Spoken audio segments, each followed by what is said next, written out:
Hey, what's up? I'm Mo, And I'm Jo. and you're listening to Mojo and the Outsiders podcast brought to you by Backwoods Adventure Mods.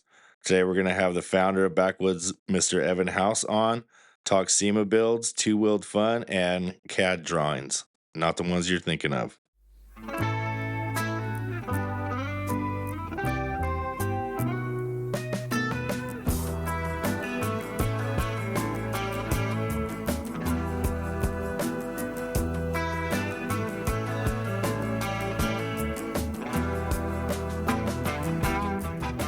All right, so today we're sitting here with Evan House, the manipulator of metal, the lead brainiac over there at 78. He's the one who gets it done.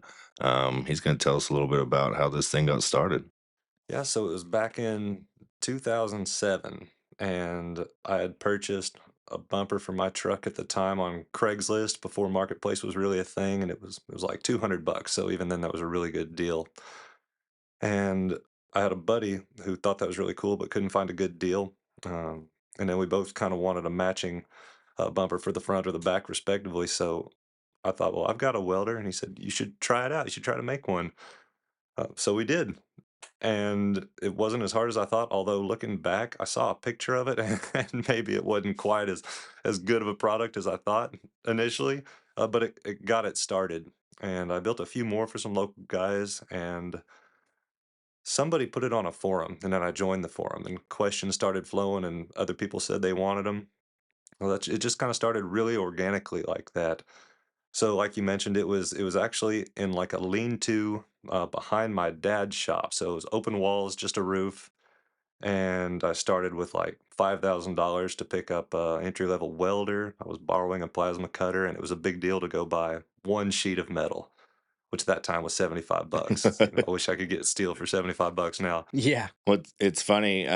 We still get calls from customers that remember going to that lean-to, and stuff like that. Still remember meeting you, and having you build a bumper for them and stuff. So, um, how long do you think that process took? That first one. Was it a lot of cut, bend, and then redo it again, or did you kind of know what you were trying to do when you went into it? Oh, no, I had no clue. And you say cut bend, but what's funny is there was actually no bend on those early ones. I didn't have a brake, so it was a lot of cut and weld and a lot of grind as I went through the learning process. Did you know how to weld beforehand, or was it just kind of more or less just personal stuff and then kind of turned it more into a business? Yeah, that's a good question. I definitely didn't intend to turn it into a business at the start. I had some basic welding skills from growing up on a farm, a lot of tractor and trailer and brush hog type repairs, but I'd never created a product, and especially not a product that I intended to sell. So it was definitely a very organic process. Yeah. Yeah. No, I mean that seems to be the best way to do it a lot of times. I mean, I've never personally really started a business, but it definitely seems like the people that do start businesses, with the mindset of, oh, I'm just doing this to make money, they just don't seem to last as long as the ones that really just do it because they're passionate and organic. So no, that's definitely awesome. I mean, you talk about the organic growth side of things, so you start seeing your name pop up on forums, seeing your bumper pop up on forums. How did you choose, the number you were going to build? Did you say, okay, well, I'll build five, or was it people hitting you up and you were kind of doing build to order, or did you? I was finishing college at the time, and I also had started a part-time job as like it was a heavy equipment mechanic. So this was all during nights and weekends and free time. So I think that first one, to answer your previous question, I think it took me, oh, maybe upwards of, I don't know, over a week, Yeah. just a few hours here and there, nights and evenings, weekends. Yeah. And then once they went up on forums, I knew that I could probably turn one around in a couple weeks because that was probably my only order. Looking back, all this stuff makes sense because all the big manufacturers had long lead times, higher prices. Of course, they were actually running a legitimate business, but what I didn't know seemed to end up helping out in the long run. With being custom to start, did you ever get any like odd vehicle requests? Like somebody's got this old truck and they need this bumper. Did you kind of do one offs for people that asked, or were you kind of trying to stick to a year make model? Well, at first I ended up sticking to a year make model just because the forum I was on was specific to second generation Dodge diesel. So I did a ton of those, and that's what I drove at the time. I had a 99 model, and that truck actually was my jig. I bet I built 100 bumpers, one piece at a time on that truck. Before somebody suggested that I actually create a jig, which seems so simple looking back. Well, like you said, when you don't know, you don't know. There's these easier ways, so I could see you jumping in and like it makes sense, right? You build it on the truck, it fits, all the pieces line up. But That's right. like you Yeah. said, somebody mentioning a jig, somebody who's probably done it longer, like that stuff's just handy and it helps you grow, probably got better, faster and stuff like that, able to turn them out quicker. Yeah, same with the press brake. Yeah, a local fabricator here that I'm good friends with now actually suggested that, and I had to ask what a press brake was.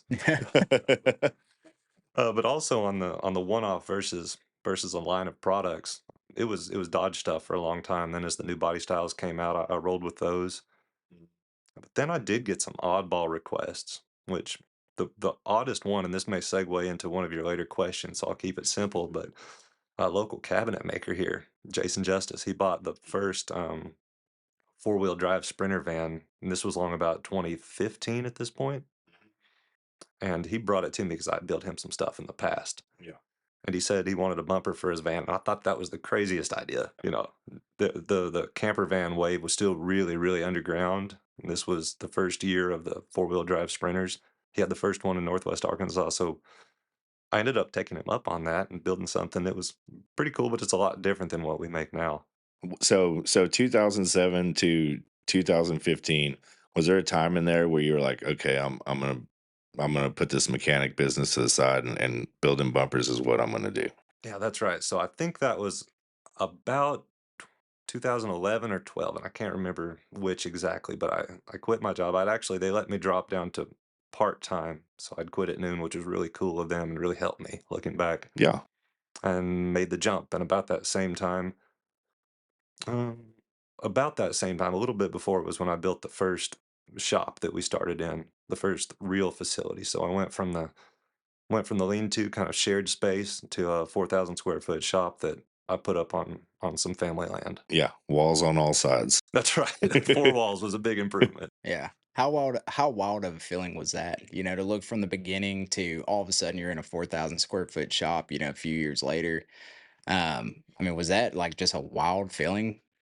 It was, I don't know if intimidating is the right word, but I definitely felt the pressure of responsibility, Yeah. maybe for the first time on that level, because at that point you're committed.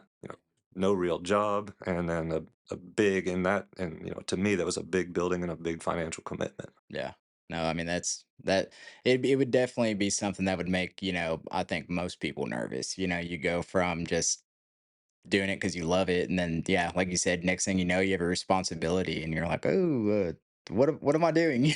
So, no, I mean that's awesome. I mean, my hat's off to anyone that's willing to take a big jump like that Yeah. for sure. So, I was gonna say it's just a leap, right? You know that you've got something that's selling, but how long is that gonna continue? Does it continue enough for you to, pay for your new shop and stuff like that? So I'm sure it was a huge commitment for you to dive into. And like I said, no more money coming in from real job, so you gotta make ends meet with what you've got. So probably put a little fire underneath you, get you going as well.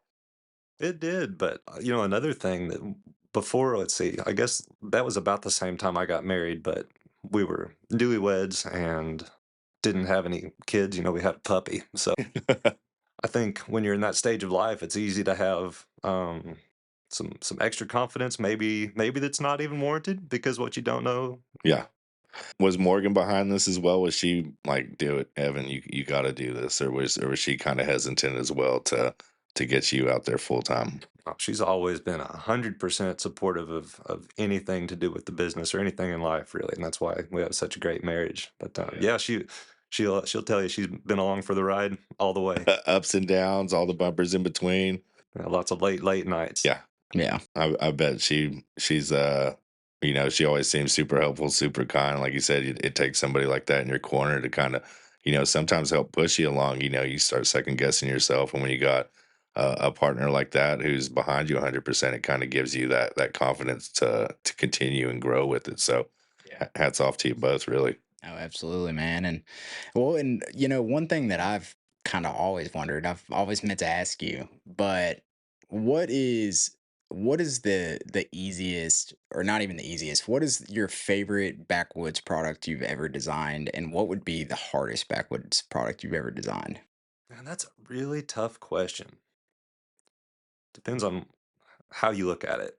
Um, One of the favorites now, and this is from the newer era of backwoods, is the Sprinter front bumper, and because of the backstory that I just laid out, and it's become our best selling product, hands down over time.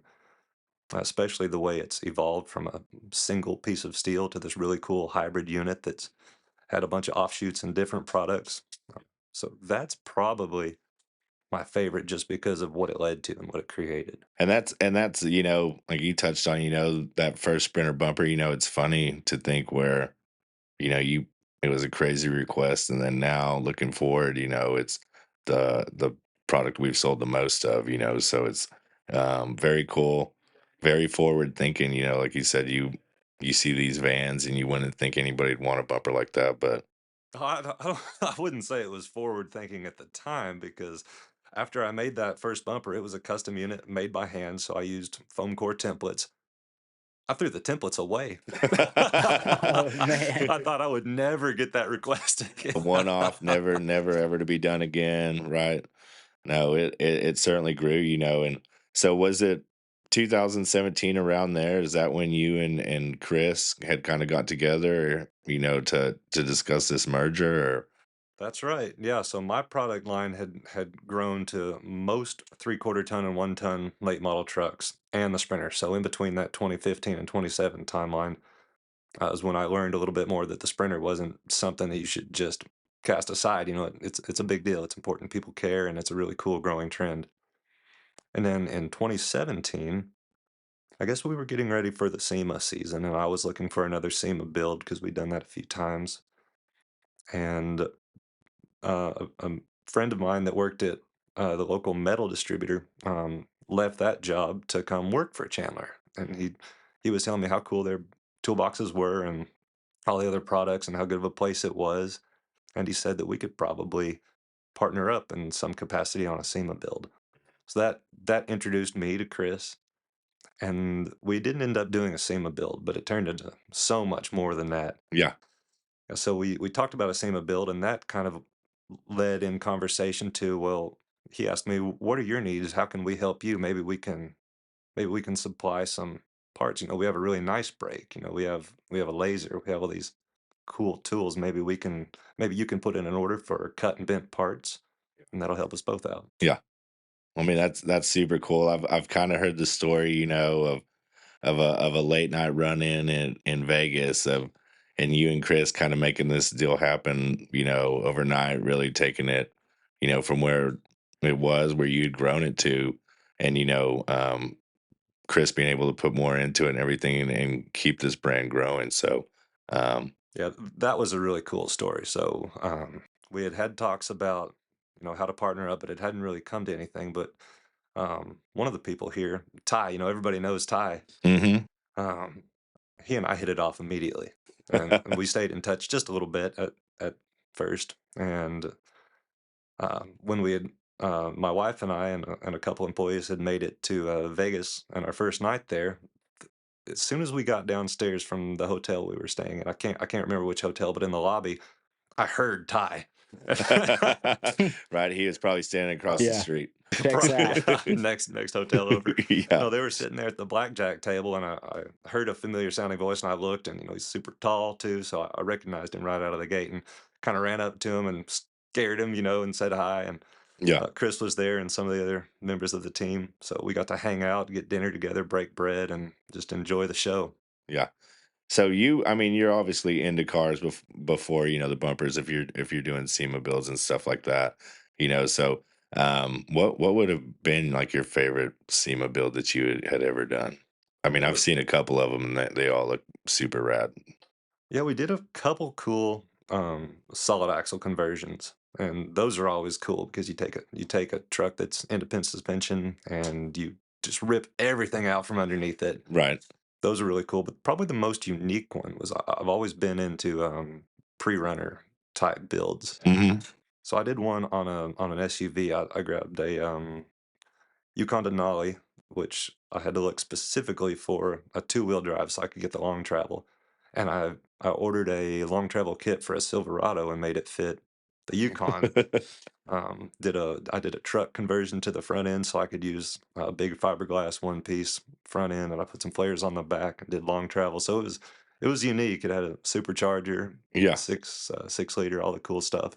I mean, had enough get up and go. I know we still see one of your trucks, driving around. I don't know if it was one you built for SEMA, but, the Silverado we'll see from time to time, with the glass on the fenders and stuff. Yeah, yeah, that was a little bit later, a few years later, but that was a personal project. I mean, Cool truck. oh, very, very cool. It's just like I said, it's funny. It seems like there's not anything you don't get into. If it's gas powered, it seems like you're slightly interested. I'm a big fan of any kind of Yeah. motorsports. Yeah, dirt bikes, but even if it's pedal powered, that's a big Oh one now yeah. too. Yeah. Oh yeah. And those are definitely things, like I said, they all kind of tie together, all into the outdoors, out to have fun and stuff like that. Yeah. I know Mo told me one day, he's like, man, he said, I know Evan, he can come off as very like, laid back, casual and stuff. And he said, he is. But he said, man, as soon as you get him on some type of motorcycle or something like that, he said, I seriously watch Evan ride a wheelie through a stoplight one day. That was in Mexico, of course. Yeah, and It was probably yeah, a green light. 100% a green light, but yeah, I remember sitting at the intersection and seeing this bike come through riding one wheel, and I was like, and then I get to work and I'm like, oh, yep, yep, I know. I just saw that bike and it seems like it does fun stuff. So, um, yeah, the good toys right before the kids come along, Yeah. yeah. ripping wheelies and stuff like that. But I know you're an avid mountain biker as well. You and Morgan both. Um, any favorite places out here you like to get away, do stuff like that? Oh man, there's so many. Where do you start? We're down in Fayetteville, so we love Kessler. It's all, hand built, single track with cool features. So that Centennial can't go wrong up in Bentonville, of course. No. Slaughter pin, color, I mean, everywhere.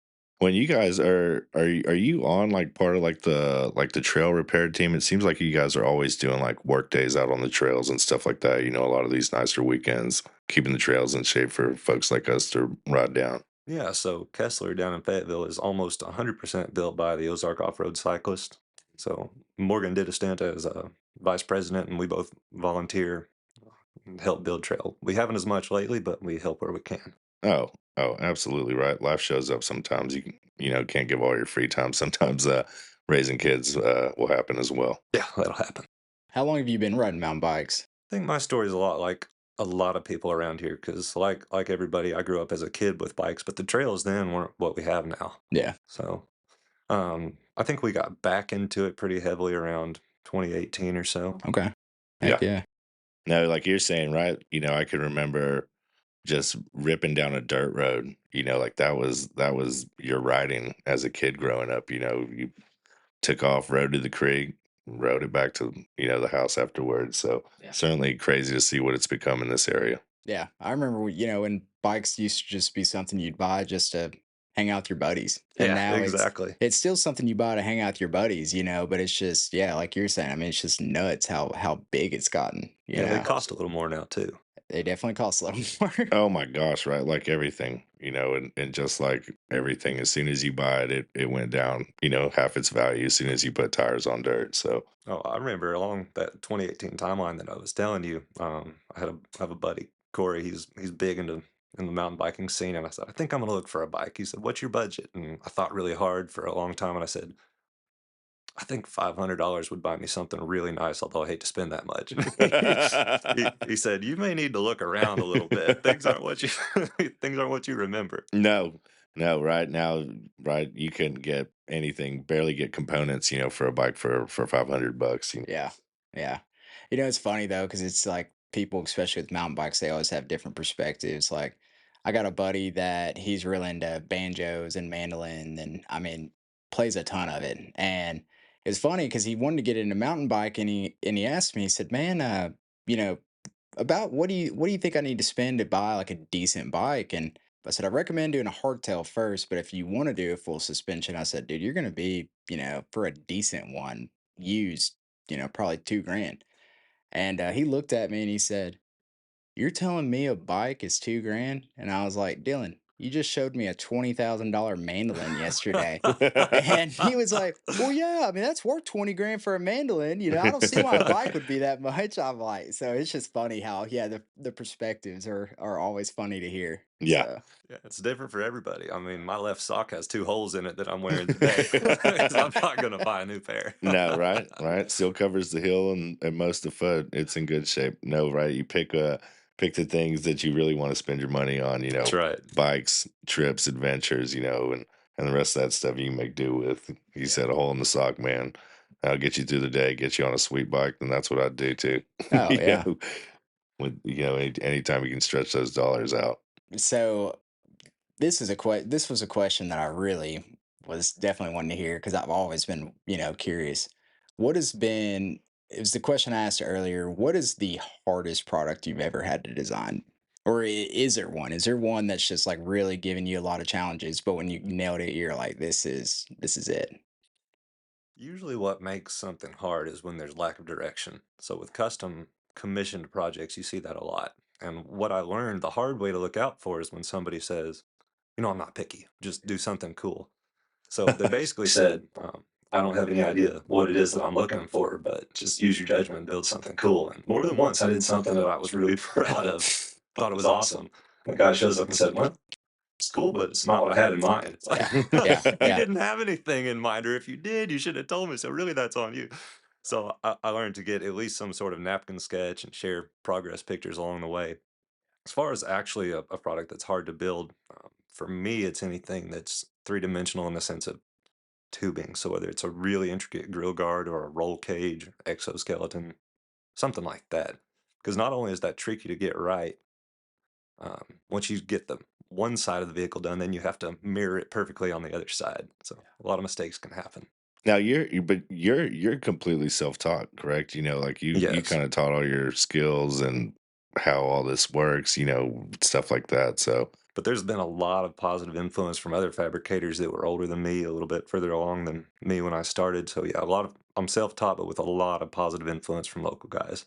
I mean, how lucky is that? Like you said, you meet a metal guy and he turns you on to Chris, and then get next thing you know, you got nice tools at your disposal and stuff like that, and kind of help push you along and everything, and make anything easier is always nice. Yeah. Yeah. No, I mean, because I just assumed, that you'd been doing this forever, probably went to college for it and everything else. And then when someone told me one day that you're self-taught, I'm like, what the heck? I mean, seriously, I'll look at of course, try to get measurements and stuff for customers off the engineering drawings. I mean, they about make my head spin. I mean, they're harder to read than a, house plan. So I mean, it just shocks me what y'all can do, man. I mean, y'all just, yeah, smart fellas for sure. Well, that's the good thing, though, right? I think a lot of that, being self-taught gives you the ability to think outside the box versus being like, no, it needs to go like this because my book told me so, and that's how I learned it. So I think we're very fortunate with not only you, but the rest of the bunch that you get to work with. How they're able to, like I said, think outside the box, and get ideas that way. Oh, it's a truly amazing team. It's such a dynamic and diverse group, and everybody brings something. Everybody brings something different and something really valuable. It's funny what you said about the drawings, though. I had to learn drawings when I came here because my idea of a drawing would have been on the back of a lid of a cardboard box to get started. So Right. so we joke now that CAD used to mean cardboard aided design. So no, I didn't know how to use SolidWorks until I came here. So everything was the old school way, which is also good because to have the background of knowing how to do it by hand, I think can be really. I think it's easier to go towards technology than try to learn how to do it by hand if you learned how to do it on the computer first. I think it's a little easier to do it the way I did. Yeah. Kinda like crawling before you walk kinda thing, right? Yeah, You kind of it's a pick this foundation. up and, slowly introduce to it versus just jumping in the deep end. Yeah, which makes, I mean, total sense because when I was plumbing, I mean, I can't tell you how many times I'd, get ready to install a toilet and I'm like, whoever designed this is obviously never plumbed because this is impossible to install, So yeah, it's super cool that you were able to actually do it, install, your bumpers and all that. And then, I mean, I just feel like that's perfect, the perfect way to do it. So, I mean, did you ever think it would grow to where we're at now? where, you've, like I said, you and Chris have joined forces, and now, we put out 200 plus sprinter fronts in a year, which is a crazy number. No, but to be fair, I didn't really know what this would ever turn into, and as I mentioned, I didn't start this with the intention of growing it or making a business. I had no business background. I just like to create cool stuff, and then when it was time to get some help, I found some cool people that were willing to do the same thing, work late nights and long hours and hit the grind. Yeah. So, no, I had no business plan, no business experience. Oh, well, I'd say it turned out, like I said, what y'all have been able to do over there, that side of the business, and is turn out great products, not only for our van side of things, but we've gotten into the Toyota side of things, in the last few years, and it just continues. The hybrid design, a great design, saving weight, still having strength. It's cool how you've made that carry over from the vans to Toyotas. Yeah, it's a little bit going back to my roots and most of our roots around here because I think off-road in the Ozarks is a really big thing. Long before the vans, before overland was such a buzzword, just Hmm. off-road. So this really feels good to have the Toyota products that cater to that. Yeah. Yeah, like I said, absolutely, like Toyota, great vehicle, but if you can stay away from adding a 200-pound bumper to the front end, it just, does wonders, helps your suspension, helps the drivability of the vehicle, and you still get solid recovery points, solid spot to mount a winch. You don't have to sweat anything. I mean, anyone that lives up north, that's in like a heavy salt belt area. I mean, dude, that aluminum bumper just kills. I mean, because you don't have to worry about all that. I mean, I can't count how many times I've gone up north and seen, bumpers that weren't necessarily taken care of that are just one big block of rust, and it's like, dude, that aluminum, you don't got to really worry about that. So it's Yeah. just super cool. Yeah, rock chips happen, and they happen the most on the front, center, lower portion of the vehicle, which is where that front bumper is. So it doesn't take I mean, one rock chip can cause a massive rust problem up north. Hmm. No, that totally makes sense. Like I said, super cool to see how you tied that in and didn't just come out with a Toyota product, that was similar to what our competitors are doing, and you kept it unique and kept it, true to who we are and what we do and what makes our products, unique. Yeah, that hybrid design is really kind of our I don't know if flagship is the right word. It's our thing. Hmm. It's what sets us apart from everybody else. And I wish I could take credit for it. It was one of the engineers that was here when I first came here. And he was just throwing out some ideas. He said, "What if this sounds kind of crazy, but what if it wasn't all steel?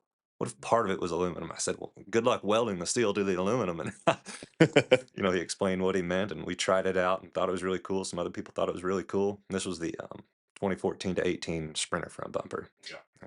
We still watch people's heads explode, when we tell them how much our Sprinter front weighs, 130-ish pounds, and they look at it and it passes as steel, on the eye test. People just look at it and think that's got to be all steel. But once you start knocking on it and stuff like that, you realize, it's an aluminum shell. Yeah. I mean, and the strength of them too is mind blowing to me. I mean, we had a guy send us a video the other day of him slamming his forerunner into a tree. I mean, just slammed into it, and Yeah. it didn't even look like the bumper cared. So wouldn't recommend that, by the way. But Yeah, the impact resistance is really good, and a lot of that has to do with that kind of rib structure we put on the inside. But then also the pull strength, because we maintain steel where it really matters, the winch cradle and the shackle mounts and the receiver if it has that option, and where it attaches to the frame. All that being steel is key. A solid one-piece aluminum bumper, I don't necessarily trust it in the same way that I do to pull against with a 12,000-pound winch. mhm, No, no, and I've done multiple winch pulls with that bumper on my forerunner. We pulled up over the sand dunes this last time, and it looked like a yard sale. There was, probably 4 or 5 cars just stuck in the sand, and I just stopped, pulled my winch line out, and we just started plucking them out one by one and set them all on their way. Bumper worked like it was supposed to. I mean, no shimmies, no shakes. Like I said, it just worked, That's the goal. right? Every time, every time.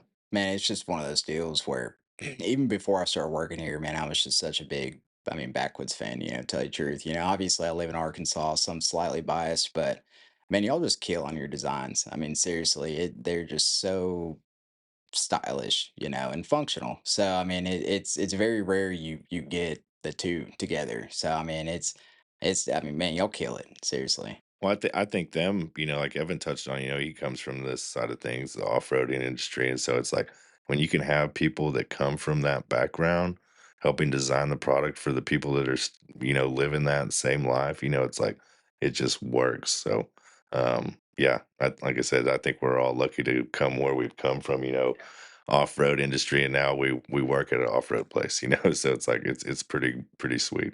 I think you touched on it right there. The team that Chris has assembled here is, I mean, that's the reason that the products are cool, and that's the reason that people love our customer service. I mean, everybody's kind of intertwined. We've all got a bit of an off-road background for the most part. You guys that are selling the product and being the face of the company, you get out there, you live it, you do the camp rides, you lead group rides.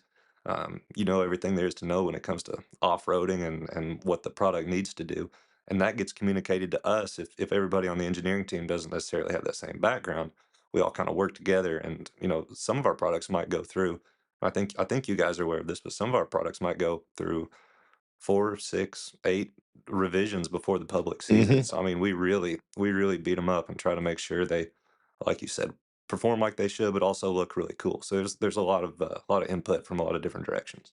Yeah. Well, I know these last products that y'all have developed for the Tundra, they just crush. I think y'all hit the nail on the head with what needed to be done for that truck. The rear bumper, adding solid recovery points. You get to keep your lighting, add lights if you want.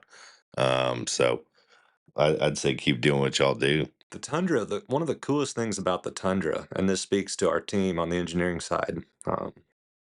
Normally, kind of one person spearheads a vehicle and gets input from everybody else, but on this one, each person took a different product, and we didn't set out to do it that way. Just in the name of trying to meet a timeline, it worked out this way. I took the front bumper, Taylor took the rear bumper, Josh did the bed rack, and like on and on. One person did each product set, and this kind of shows you how we're all on the same page. The products look like they were all designed by the same person, but they weren't. So that's really cool to me. That's super cool. I didn't know that. Yeah, I was same. I thought it was all group driven, so it's super cool that y'all are on the same page enough to one can do the front, the rear, and the roof racks, and they all come out looking like one person did it. So very, very, very cool. I think we're going to do more of that moving forward because everybody has their own strengths, and everybody's really good at working with a certain type of product, whether it be plate or tube. I mean, Cody has his awesome strengths, so does Ivan, and then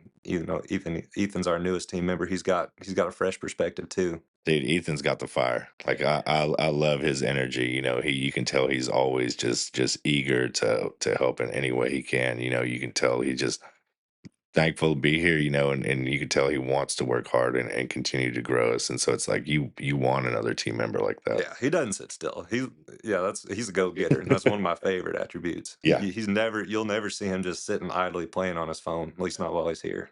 He wants to work. No, see, beyond helpful, like I said, a great addition to what y'all already have going over there, and I see him just continuing to grow. Like I said, being under y'all, that there's only one place for him to go, and that's up.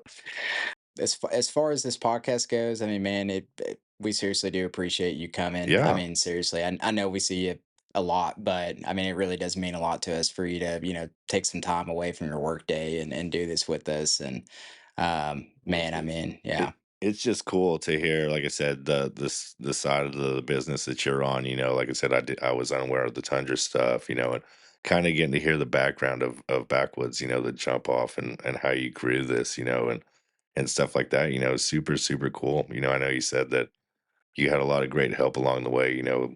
So hats off to them, and I'm glad they kept you going and on those hard days. Because like I said, it's grown and now we get to work here and push these cool products. Yeah. yeah, and that's something I don't get to talk about the backstory as much as I used to, just because it's been a few years now. But also that major timeline shift in 2017, as far as Backwoods goes, like after that SEMA meeting, and after um, Chris actually made an offer that. Well, let me make sure I tell the story straight, because I didn't also have intentions of selling the business. I Hmm. was just out there creating stuff. So I was in a meeting after SEMA talking with Chris and the rest of the crew here, and I guess it had gotten to a point in the conversation where I couldn't exactly figure out how to get them files because I had a bunch of cardboard templates, and I'm not sure how it would work. And I said, you know what? you can just buy the whole thing if you want." And I was kind of joking, but also a little serious. And Chris goes, "Yeah, we'd be open to looking at that." Yeah. So that's what kind of started that whole process, and it looked like it was just going to be the best way to really take Backwoods where it deserved to be. Because I'd doubled the size of the shop, I had added on, and I'd hit a point where I didn't know how to grow, and I didn't know much about um bank loans, financing, even things like that. So I Yeah. just knew that it was going to be, you know, million plus Well, to you do what c needed to be done, and yeah. that's not something that I was a little more risk adverse than. So once I sold it to Chris, and he asked me to stay and continue doing product design, and to watch him pour into the brand and the equipment and the team over the next, even right out of the gate, over the next few months, like I knew it was the right choice. Yeah. So to go from where it was in 17 to where it is now, it's just makes me proud to see. I'm glad to be a part of it still, and it's awesome. It provides a lot of jobs, provides a lot of cool products out there in the world, a lot of innovation. Well, dude, I guess we should probably get back to it, man, but we definitely appreciate you being here and yeah, look forward to continuing this growth and everything like that, what y'all come up with next and we'll keep this thing going. Awesome. Well, I'm loving the podcast booth, by the way. This is cool. You guys can't see it, but we've got this thing decorated kind of like an art gallery of the most random stuff. It would probably make any woman's head explode if they were to walk in here. Yes, yeah, it looks like we are in an aisle at Hobby Lobby for sure. So it's, but and I mean that in the best way possible. So, Yeah, if we can, we'll get a picture up, but Yeah. it's lovely. all right, guys, we all have a great rest of your day. Thank you for your time, and yeah, we'll see you on the next one. Thanks, Peace. guys. See y'all.